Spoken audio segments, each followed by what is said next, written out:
Alright, y'all, so my most popular video, as I'm like backlit like an anonymous person on like a murder documentary, my most popular video with a whopping like 700 views, huge, was talking about, giving Nikola Jokic the respect he deserves. And that was this off season, over the summer, basically, spurred on by his like 2K rating was like 8th best, and the animators made him look uglier than he is in person. Not saying he's, fucking Chris Hemsworth, but, could have respected his hair is like whack as F. So there was that, and that was a while ago. And this season, reigning MVP Nikola Jokic, still not getting much respect. It's the whole, I get no respect, that fucking comedian, Rodney Dangerfield. Really proud of myself for being able to pull that name out of nowhere. Nikola Jokic now is arguably better season than his MVP season under worse circumstances. No Jamal Murray, no Michael Porter Jr. for pretty much the entire year. Does his efficiency go down? No. Do his counting numbers go down? Counting stats? No. And I get, it's a 3-horse race right now. Joel Embiid, Giannis. And that's where we're looking at going into, the post All-Star break season. But I think it's not as close as people think it is. And there are people, that'll throw like DeMar DeRozan's name around. And listen, I understand it. I get that it's cool to throw a new name, and DeMar's a great story. He's playing out of his mind, fourth quarter. But he's up there. But, I don't think he cracks the top 3. Because even with all the injuries they've had, he still had an all-star Nikola Vucevic, basically the whole time. So you're looking at a guy, Jokic hasn't had literally anybody. Obviously Aaron Gordon's fine, Will Barton's fine, Monty Morris is solid. But, Embiid's had, obviously Tobias Harris is an all-star, but definitely a valid second option. Tyrese Maxey's come on really well. Seth Curry played really well while he was there. And so, I think there's that. And I think that points to Jokic in terms of just value to a team. You take him off the Nuggets, they're probably like bottom 3 in the West. And I don't think you can refute that. It just doesn't, you just can't, because they literally don't have anyone else that can handle the ball. And they kind of fucked themselves over because they don't have a backup center. Anyway, so, if Jokic breaks his leg, God forbid, next game, they're gonna fall so fast, so quickly, I guarantee it. Obviously that's a hypothetical, but just looking at the numbers, looking at his plus minus, they're one of the best teams with him on the floor, one of the worst without him. that just says pretty much all you need to know, and it is the definition of most valuable player. And you look at I think Embiid and Giannis have a little edge on points, but Jokic has more rebounds than both of them, more assists than both of them, shoots a better percentage than both of them. And so the numbers, and I don't know, I get people they're anti-analytics people, and they're big eye test, bro, do you even watch the game? Do you see what Embiid does? And it's yeah, but do you see what Jokic does too? I don't understand.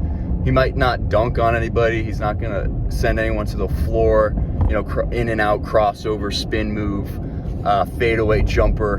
But he's had game-winning blocks, game-winning shots, game-winning assists.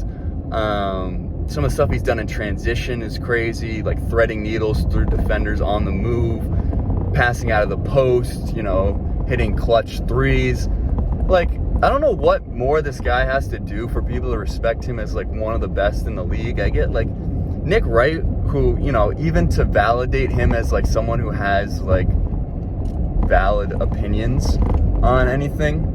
I know I just said validate and valid in the same sentence, which kind of invalidates what I'm about to say. But he was talking about, oh yeah, Jokic got Jokic doesn't close the fourth quarter of the All-Star game.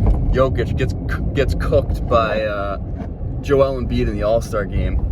I was like, dude, this guy, and that's opens up a bigger discussion about like sports journalism and like capitalism in terms of like you have to say hot takes to get clicks and views and reactions, which obviously like it's so hard when you say something like so just like off base and something so like ridiculous. Like, yeah, it gets people's blood boiling because it makes no sense whatsoever in a game that doesn't matter, and like he's acting like it, like he's looking into it like it means something.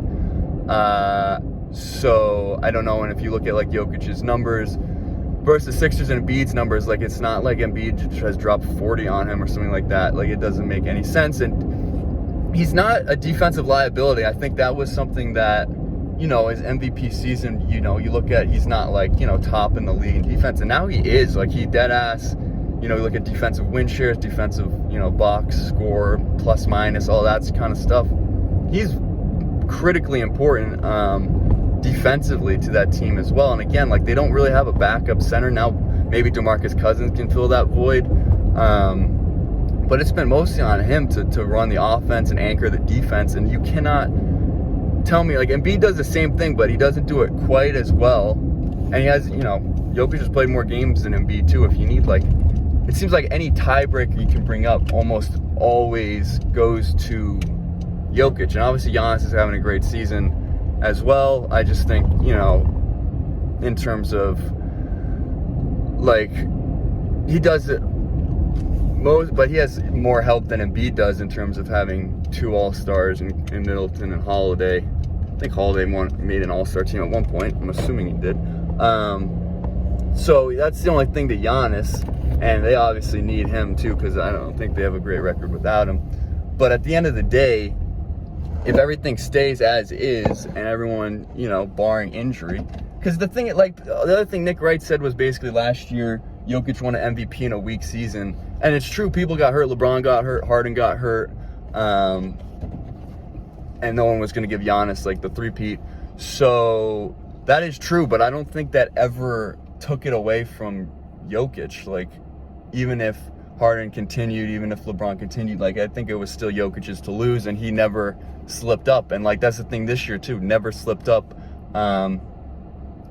So I think it's like, I don't understand, and like never complained in terms of like personality. Stuck with Denver, never been like, he's taking the blame for a lot of stuff, and some like close losses. I just don't see what the deal is with him, and why people seem so skeptical of him and are throwing names like DeMar DeRozan around when it's like, it's clear that DeMar DeRozan does not do the same amount for the Bulls that Jokic does for the Nuggets. Like, that's just the way it is. And record-wise, even now, Denver's been able to string some wins together and move up in the West. So really the record, there's not a huge discrepancy from the Nuggets and some of the other contending teams. So, there's not I don't know what really the argument against Jokic is at this point for the MVP. So there's that. And like, whatever. I'd love to hear someone's, argument for Embiid, Giannis at this point. But I just feel like anytime you pull something up, like there's going to be a counter argument in Jokic's favor. So that's the way it goes. I think that's why there's a big discussion around it. But right now, I think Jokic is the front runner. It's his award to lose. And he's been really durable, so I don't think he'll get hurt. And I think he deserves a second one in a row. Whether people agree, that's that. But that's my thoughts on it. And I hope you agree. But if you don't, I'd love to hear your thoughts. So with that, take care of yourselves, take it easy, and I'll see you next time.